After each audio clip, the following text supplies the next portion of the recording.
How many world wonders do we have? Is it 7? What if I told you we've got 8 world wonders and that compound interest is the 8th world wonder? Albert Einstein made a statement that compound interest is the 8th world wonder.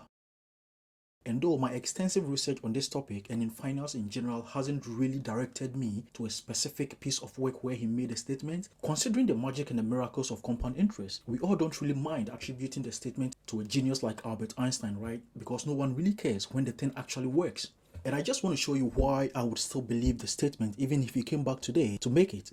Imagine you won a competition and for a prize you had to choose between $1 million today or just a penny that has the ability to double every day for the next 30 days. Before I understood the complete madness of compound interest, I would probably have chosen $1 million today, just like so many people would. But do you know that if you chose a penny that doubles every day for the next 30 days, you would have a little over $5 billion at the end of the 30th day. It sounds crazy, but let's look at it from this angle. Let's assume that the prize for the competition wasn't cash prize, but a drought or the checkers board, a magical checkers board probably, that has the ability to produce a grain of rice a day, but could double the grains every day for the next 64 days in line with the 64 squares on the checkers board. Do you know that on the 20th day, you are going to have 1 million grains of rice? And 1 billion grains of rice on the 40th day. What about the 64th day? That is the 64th square on the board. You are going to make 18 quintillion grains of rice. Yes, you heard me right. An amount that equals to 210 billion tons of rice, which allegedly is enough to cover the whole land surface of India. It sounds unbelievable, right? But this is exactly the simple trick of compound interest.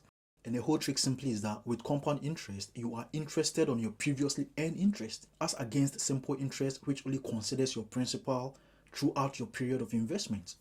And this is what I simply mean. Let's assume you started working early in life, so you saved up $10,000, which you would like to buy a house. Of course, $10,000 is not enough to buy a house. So you decided to save it in a savings account that earns a simple interest of 10%, and you want to save it for a period of 10 years. So what this simply means is that in the first year, you get 10% of your 10,000, which is what, $1,000. In the second year, you would get another $1,000.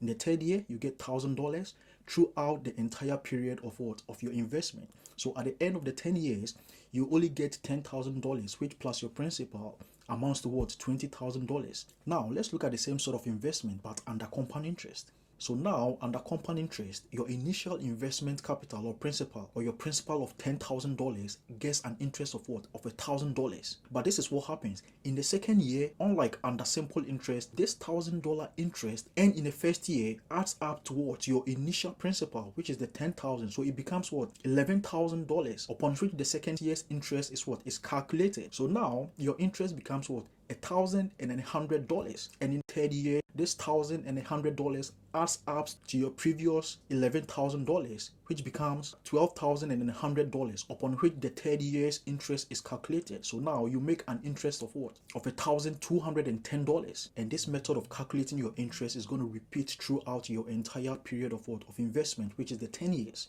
So you realize that at the end of the 10th year, your interest alone under compound interest is what? Is 15,937.42, which plus your principal investment of $10,000 becomes what? 25,937.42.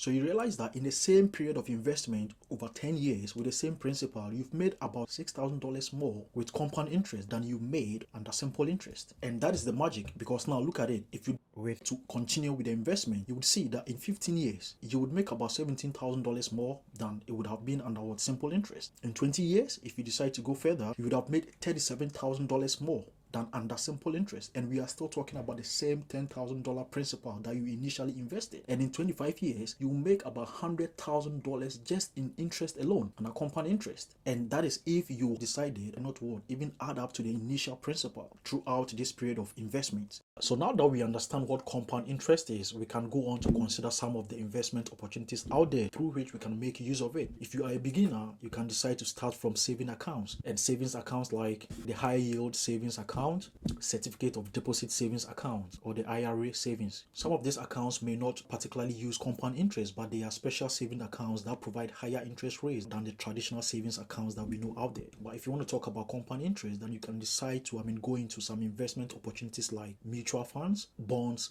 and of course my favorite, which is the stock market. It is probably unfortunate to say this, but if you are looking for ways and means to get rich quicker, then I'm sorry to say this is not the investment plans for you, since this is rather a smart and a very simple way to build wealth but over a period of time. And if you decide that this is the right investment plans for you, then you must also know that there are some strategies to maximize your earnings, which include reinvesting your dividends, increasing or adding up to your principal throughout your period of investment. So these strategies amplify your compounding effect and accelerate your wealth growth. It is also very important to know that the specific interest rates, the terms and the risks associated with any of these vary. So it is important to conduct a thorough research or seek professional financial advice before going into any of these. If this video has helped you understand compound interest, please like and share the video for us and subscribe to this channel for more contents like this. So my name is Paddy and I'll see you in the next video.